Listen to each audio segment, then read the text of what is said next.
Olá, pessoal. Sou Ana Patrícia. E eu me chamo Andressa. Somos alunos da UES. Estamos cursando o nosso sexto semestre e hoje iremos trabalhar sobre o que é patrimônio, qual sua importância e quais as suas respectivas classificações. Muitos devem estar se perguntando: patrimônio não é um prédio antigo que representa uma certa localidade, um marco histórico? Sim, é. Mas é mais amplo do que isso. No decorrer do nosso mini curso, nós iremos trabalhar o que é o patrimônio e suas importâncias e sim as suas classificações.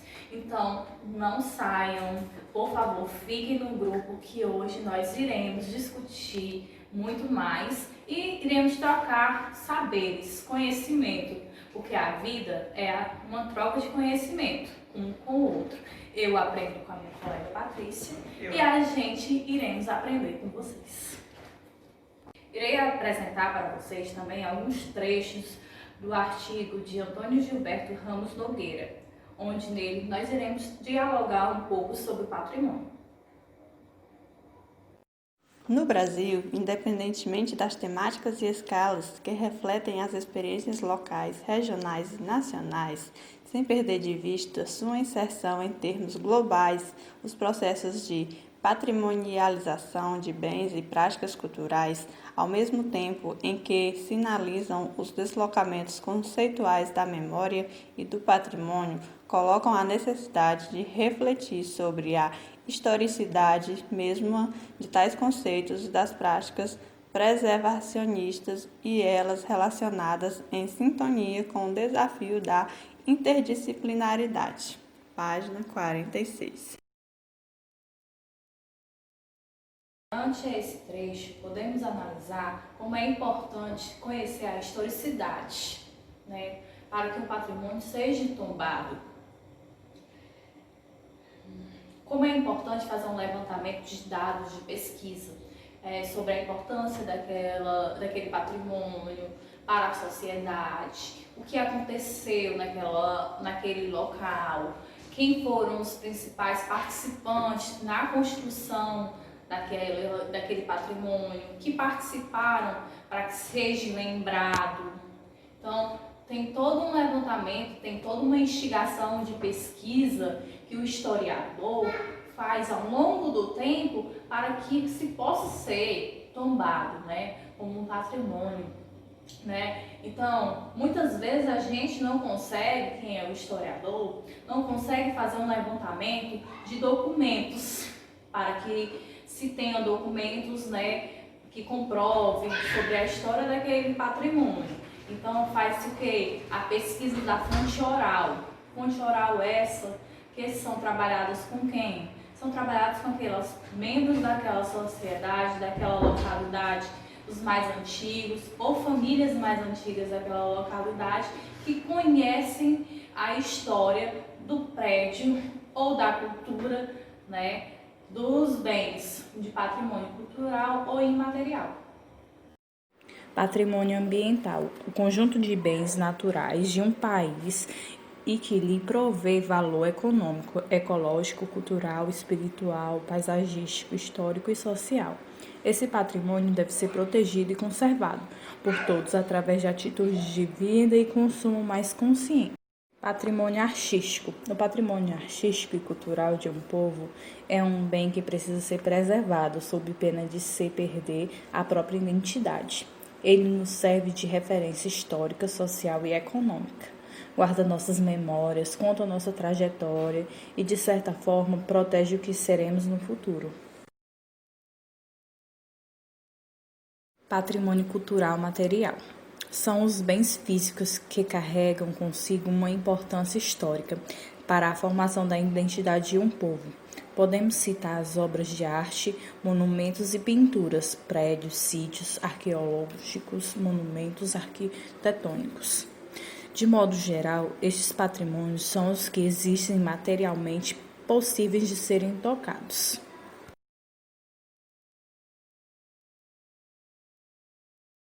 Patrimônio cultural imaterial são os bens que não se pode tocar, isto é, expressões culturais e simbólicas de um povo, tais como os dialetos, idiomas, rituais, danças, festas, músicas, entre outros elementos. Patrimônio histórico diz respeito a tudo aquilo que é produzido material ou imaterialmente pela cultura de determinada sociedade, que devido à sua importância cultural e científica em geral, deve ser preservado por representar uma riqueza cultural para a comunidade e para a humanidade. Os profissionais que lidam diretamente com a identificação e preservação do patrimônio histórico-cultural são historiadores, historiadores da arte, antropólogos, paleontólogos, arquitetos e urbanistas, entre outros. É muito importante que se trabalhe na disciplina de História os patrimônios, não só como um tema transversal, né, mas sim como um conteúdo para que se possa instigar a curiosidade dos alunos a valorizar os patrimônios da sua localidade, né, dar valor à historicidade da sua localidade, né. Tem vários patrimônios existentes nas comunidades que são deixados para lá, não somente por populares, mas também pelos nossos governantes, nossos prefeitos, que não dão o devido valor àquele local, àquela história, àquele ambiente. O autor Nogueira traz uma reflexão a respeito sobre isso, sobre os PCNs nas escolas e o estudo do patrimônio. Nesse mesmo movimento, além da introdução da educação patrimonial no ensino fundamental, amparado nos planos dos PCNs, de disciplinas concernentes ao patrimônio e afins nos currículos de graduação dos cursos de História. Hoje há cursos voltados para a formação de historiador especializado, qualificado em patrimônio cultural. Página 47.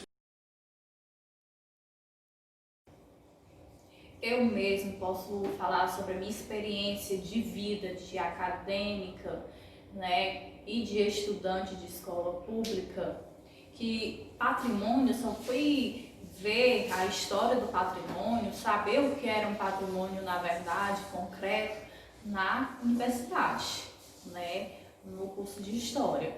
Porém, né, no ensino fundamental e médio, infelizmente eu não pude ter esse acesso na minha época de estudante. Esse é uma educação recente, né, uma implementação recente, né, dos PCN no currículo escolar, né, sobre patrimônio, que infelizmente eu não pude ter acesso a esse conhecimento na minha época, porém os alunos de hoje em dia têm esse conhecimento, têm essa busca, né, de dar valor a conhecer a sua história, né, buscar, né, o professor deve buscar em seus alunos, né, instigar eles a curiosidade em conhecer a sua história local. Por conta de quê? Porque cada localidade tem sua história, tem seus patrimônios, tem toda uma vivência, tem toda uma memória, né? E tem que ser resgatada, tem que ser valorizada, né?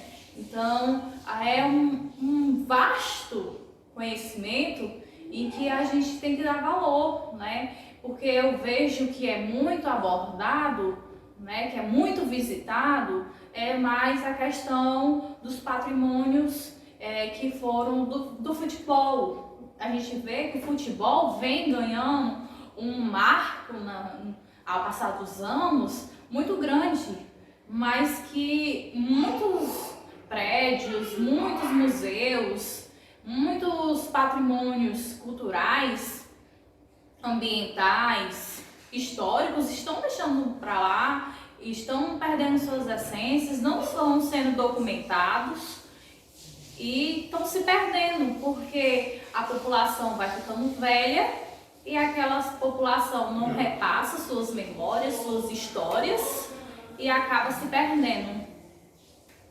Bem, gente, é isso. Obrigada. Não saiam, fiquem aqui com a gente, que ao longo desses 5 dias teremos muita coisa bacana para discutir com vocês e deixaremos aqui em aberto um fórum de interação, lançaremos uma pergunta, tirem suas dúvidas, podem ir lá deixar o questionamentozinho que a gente vai estar aqui para responder vocês e participem!